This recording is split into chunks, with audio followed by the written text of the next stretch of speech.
reporters, no? Pero ilinawin natin, yung ipinasarang care facility sa San Pedro, Laguna. Yung vlogger umaalma Nakita ko yung post niya, sabi niya, ako na ang nakakatulong, etc. etc. Para maintindihan natin, meron po tayong dapat na linawin dyan. Dahil kasama ho natin si Assistant Secretary Erin Dumlao, tagapagsalita ng DSWD. Sec, good afternoon. Si Lourdes po ito. Magandang hapon po.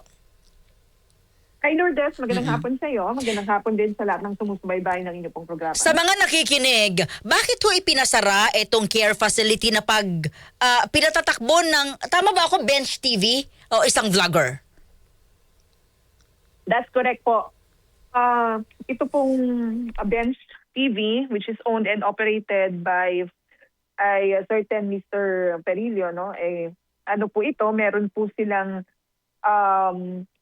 facility na kung saan nga po ay nag-provide sila ng rescue and rehabilitation efforts para sa mga individuals na nakikita po nila sa mga lansangan. Well, while Lourdes, maganda po yung intention ng pagtulong po sa mga kababayan natin at pagpo-provide sa kanila ng temporary shelter at iba pang kanilang mga pangangailangan, nais nating banggitin para na rin po sa kaalaman ng ating mga kababayan na ang DSWD po ay may mandato na mag-register, mag-license at mag-accredit ng mga social welfare and development agencies o yung mga organisasyon na nagper-perform o nagsasagawa ng social welfare activities. Yan po ay nakasaad sa batas, no, na sinasabi nga po na DSWD has the primary responsibility of registering, licensing, and accrediting social welfare development agencies. Kasi Lourdes, lagi nating binabanggit, kung lisensyado, sigurado tayo, lehitimo. Okay?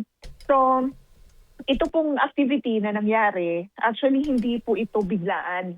Sapagkat, noong 2022 pa, batay sa aming pong records, bumisita na po ang aming pong Standards Bureau kasama ang City Social Welfare Development Office ng San Pedro, Laguna, doon sa facility. So nagkaroon ng site visitation and then nag-provide po ng technical assistance ang ating pong mga personnel para po ma-register natin, ma-license, mabigyan ng license to operate ito pong Bench TV. At despite this intervention, ay hindi nga po pinursu ng Bench TV at yung team nga po na i-register at magkaroon ng license to operate. So, based on our records also, lumalabas na lumipat yung Bench TV to another location sometime after the 2022 visit. Ngayon po, marami kaming mga natanggap recently na mga mensahe na sinasabi kung lehitimo po ba itong organisasyon na ito. So we did another visitation together again with the local government unit. And nagsagawa naman po tayo ng action planning dito po sa namumuno ng Bench TV. And dun sa action plan, actually, pinirmahan po yan ni Mr. Perillo. Pinirmahan rin po yan ng City Social Welfare Development Office ng San Pedro and gayon din po ng aming Field Office 4A. At nakasaad po doon sa action plan na magko-comply sila with the registration and licensing requirements ng department. Gayon din po, nag-agree tayo na ibalik yung 6 na clients to their families and that we will attend to their welfare. Gayon din po, napag-agreehan na yung San Pedro Local Government Unit ang monitor din ng mga clients. Gayon din po yung premises ng Bench TV until such time that maayos nga po ito. Okay. But Lourdes, para maging malinaw rin lang sa lahat ng mga nanonood at sumusubaybay ng inyong pong programa, mga nakikinig sa inyong programa, mahalaga kasi sa DSWD na mabigyan natin ng license to operate, ma-register natin ito pong mga good doers. Tawag natin good doers kasi maganda naman po yung intention nila makatulong sa ating mga nangangailangan na kababayan. But kasi meron mga standards na dapat sinusunod natin. Halimbawa lang, yung pong mga personnel doon sa facility, they should be multidisciplinary team na tumitingin doon sa pangangailangan ng mga clients, especially kung ilalim sa mental challenges yung pong mga clients. Meron po bang mga medical experts? Meron po bang mga house parents na tumitingin sa pangangailangan nila? At gayon din po, sumusunod ba sila sa pamantayan na isiniset ng DSWD in terms of providing the necessary social welfare support and intervention. Okay. Ma'am, lilinawin ko lang ha. Pinasara ito dahil po sa mga dokumento. Hindi dahil may pangit yung facility, marumi, nangaapi ng mga matatanda or mga pulube, hindi ganon. Well, batay nga doon sa aming pong visitation na isinagawa at batay sa technical assistance na i-provide, sinamin natin ano yung mga kinakailangan. Of course, yung sabi ko nga yung kinakailangan na meron tayong kaukulang mga dokumento. Meron tayong license to operate. Meron tayong registration from the DSWD. So, gayon din po nakita natin na yung facility nga ay may mga kakulangan din. Gayon din sa manpower. Okay. Kasi sabi ko nga, yung pag-provide kasi ng social welfare interventions, we follow a multidisciplinary approach. So, dapat may mga professionals na tumitingin doon sa mga clients. So, isa rin po yan doon sa nakita natin. Kaya, naipasara po ito nga pong facility. Sabi niyo ho kanina 2022 pa may abiso na kayo na dapat may mga proseso, may mga dokumento, hindi yun nagawa until now. Baka naman po ASEC, aside sa sinasabi niyo may kakulangan, baka nahirapan din na iproseso yung mga dokumento sa sobrang mga documents na sobrang dami mga kinakailangan. Hindi ba pwedeng maasistihan din sila doon ng DSWD? Actually, sabi ko nga, nung nagsagawa tayo ng technical assistance. So, tinuro po natin paano po ba makakuha ng license to operate at makapagpa-register sa DSWD. Sa katunayan nga, Lourdes, na-revise na rin natin yung ating guidelines on the registration, licensing and accreditation of social welfare development agencies. In fact, ngayon nga po, since last year, nag-upisa tayo, meron na tayong tinatawag na health system na kung saan online na rin yung isinasagawa natin na proseso and then na-streamline na and then nabawasan na rin yung kaukulang mga dokumento na dapat po isumite. So, technically, hindi po mahirap kumuha ng registration at ng license to operate mula po sa ating departamento. But just the same, sabi ko nga, nung nagsagawa tayo ng visitation, itinuro naman po natin papaano po ang proseso. ASEC, may mga cases ho ba na reklamo rin about how to handle yung mga lola at lola doon? Ibig sabihin, may mga reklamo ba na pang-abuso o kakulangan? Wala naman? Well, wala naman po tayong nakuha na ganyang reklamo. But there's this comment na natanggap natin.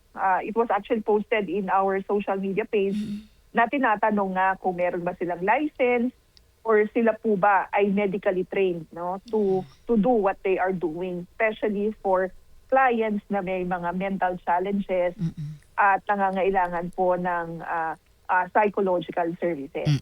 So kaya po tayo nagtungo kasi hindi lamang po dapat mga social workers ang nandoon sa facility, dapat may mga health workers din po. Kasi mahalaga na, 'di ba, mabigay talaga natin yung necessary assistance or necessary interventions based on the assessment conducted by our experts. Okay, may tanong ho, ASEC, tingnan daw, nakita niyo ro ba yung anggulong nagagamit ito sa social media to raise fund? Well, again, there are various angles that we are looking at, but nakita naman nga natin na nakita natin yung intent yung the noble intent to help individuals na nangangailangan nga po ng assistance. But yun nga yung sinasabi natin, Lourdes, alam naman po ng DSWD na we cannot do it alone, yung pagtulong sa mga kababayan po natin. That's why we encourage partners. That's why we ask our partners to get registration from the department, get the necessary documents, be given the license to operate, and we can accredit you. Magtulungan po tayo. That's the proper way kasi eh. And dapat sumusunod po tayo sa mga standards. No, maganda na tumutulong kayo pero alam niyo po merong mga pamantayan sa pagbibigay po ng tulong to ensure that appropriate interventions are provided to this client. Okay. Yung mga kinuha po sa facility, saan po ito dadalhin? Kung ang facility po ay magkakaroon ng mga dokumento, papayagan ba silang magbukas ulit?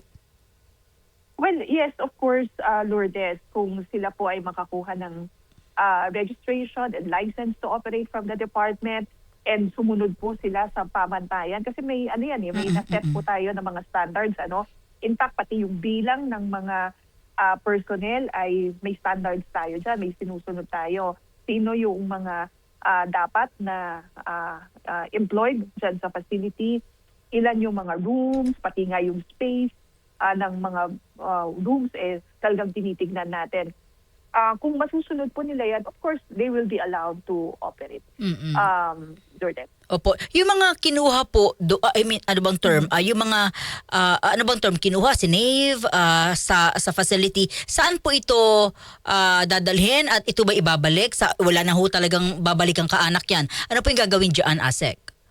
Yes, kung wala na pong mga kaanak, wala na pong pwedeng mag-alaga sa kanila, kabahagi po natin ang Sea Social Welfare Development Office ng San Pedro, Laguna na magtitiyak na sila po ay mababantayan, may bibigay yung kanilang mga pangangailangan even if they remain doon po sa facility that was previously operated by Bench TV. Ngayon kung wala po talaga, then pwede pong dalhin ng Field Office 4A doon po sa aming facility because meron naman po kaming mga residential care and facilities, centers and residential care facilities that would cater to them. Nakita ko kasing video, so love na love din talaga sila nung mga matatanda, no? Umiiyak sila, gusto namin dito. What if yung mismong matanda ang mag-decide na I don't want to go with you, gusto ko dito sa facility na ito? Hindi ba pwedeng ganoon? Well, tinitingnan natin kung sino po yung pwedeng mag-alaga doon po sa elderly individual. Pero sabi ko nga, kung wala pong kamag-anak na yan, then the state should come in to provide assistance to take custody of that individual. Kasi nga itong mga na-rescue natin, sabi ko nga, meron naman tayo nakita dyan na pwedeng i-reunify with the family. Merong po talagang wala, but nangangailangan ng medical check-up. Kaya possible yan na madala namin sa aming regional haven for women and girls. And then yung may nakita rin kasi tayo, Lourdes, na talagang mentally challenged. Batay na rin dun sa assessment ng mga medical experts na kasama namin during the visit na pwede silang ma-refer dun sa National Center for Mental Health. Yun naman po, pwedeng dalhin naman, yung iba naman pwedeng dalhin doon sa kanlungan ng kababaihan at kabataan doon sa Laguna. So, ang mahalaga kasi, Lourdes, is mai-provide yung kaukulang tulong na nararapat po para sa kanila. And sila ay ma-assess ng maayos ng mga experts. Kasi po, hindi natin sila lubos na matutulungan. We could not ensure full recovery from whatever it is that they're going through kung hindi po sila na a-assess ng maayos ng mga doktor at hindi po sila na babantayan ng maayos din ng mga social workers. Sabi ko nga, we need a multidisciplinary team to look into these individuals to ensure that they recover from whatever situation they are in. May legal violation or kakasuhan ba or makakasuhan ba yung may-ari ng facility na ito, ASEC? Well, right now, no, wala naman tayong, we're actually looking into that. Yung aming pong Standards Bureau ay pinapacheck din sa aming pong legal service kung meron pong mga violations na na-commit itong Bench TV. But right now, we're focused on assisting them so that they could get the necessary or secure the necessary documents para po ma-register at mabigyan natin sila ng license to operate. Now, kapag hindi po sila makapag-comply, within the prescribed period, then they will no longer be allowed to operate. Sandali. Ilang araw, buwan dapat makapag-secure ng mga documents, ma'am? Well, batay po doon sa agreement, dapat po makapag-apply sila for registration and licensing through the DSWD Health in 1 month. So, ang time frame po niyan is from January 28 to February 28. So, dapat po by February 28, nakapag-comply na po sila. Kapag hindi, definitely talagang hindi na pwede. Yes, Lourdes, hindi po sila i-allow na mag-operate. So, that facility will really have to be closed down. Oo. Ma'am Irene, meron pong comment dito, no? Mas okay pa nga raw po itong facility ni Bench TV kesa raw sa isang facility sa Bukidnon na talagang, sorry sa term, nababoy yung mga matatanda doon. Ba't daw yun hindi nyo nakita? Actually, naipasara po yan, Lourdes, yung doon sa Bukidnon. Because when we received information from our field office which visited the facility, ay talaga naman po nakita natin na kumbaga parang there's double victimization of the clients. Sila na nga na-abandon na, neglected. And then in the facility where they were accommodated, talaga namang hindi rin kanais-nais yung kanila pong sitwasyon. Kaya nga po, naipasara yung pong facility na yan at yung pong mga clients ay dinala namin po sa aming residential care center. Ang dami hong komento. Actually, Ma'am Irene, I think, alam nyo rin, no, sa social media talagang pinuputakti ng comment yung DSWD. So ano pong inyong mensahe sa ating mga kababayan para maunawaan yung stand ng DSWD sa usapin ng Bench TV? Well, again, Lourdes, unang-una, nais nating banggitin na we recognize na marami po sa ating mga kababayan, yung tinatawag natin ng mga good doers, maraming gustong tumulong sa mga lubos na nangangailangan nating mga kababayan. And maganda po iyan.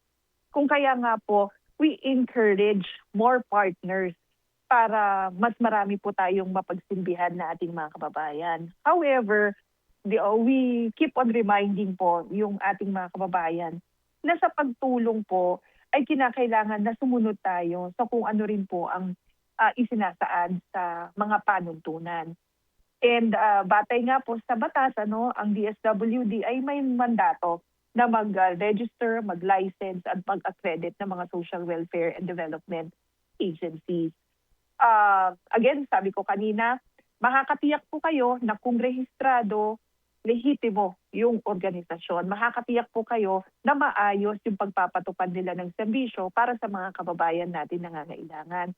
And makakatiyak din po kayo na nasusunod yung pong tamang proseso ng pagbibigay ng tulong sa ating mga kababayan. Sabi naman po sa DSWD, pinabilis namin, na-mainstream namin at na-streamline yung mga requirements para sa registration, licensing, and accreditation of social welfare development agencies. With that, there's no reason for any organization, for any good doer, not to get the necessary documents from the department. Kumbaga, inilalapit na po namin para mas ma-encourage kayo na makipagtulungan sa DSWD. So I hope lamang po na ma-fulfill yung pong napag-usapan with Bench TV na makakuha sila ng kaukulang mga dokumento nang sa gayon ay magiging mas maayos yung pagtutulungan po natin in ensuring that the most vulnerable populations in our country will be appropriately served. Asek, maraming salamat sa inyo. Magandang hapon po. Magandang hapon din sa iyo, Lourdes, and maraming salamat sa pagkakataon na ibinahagi niyo po sa amin.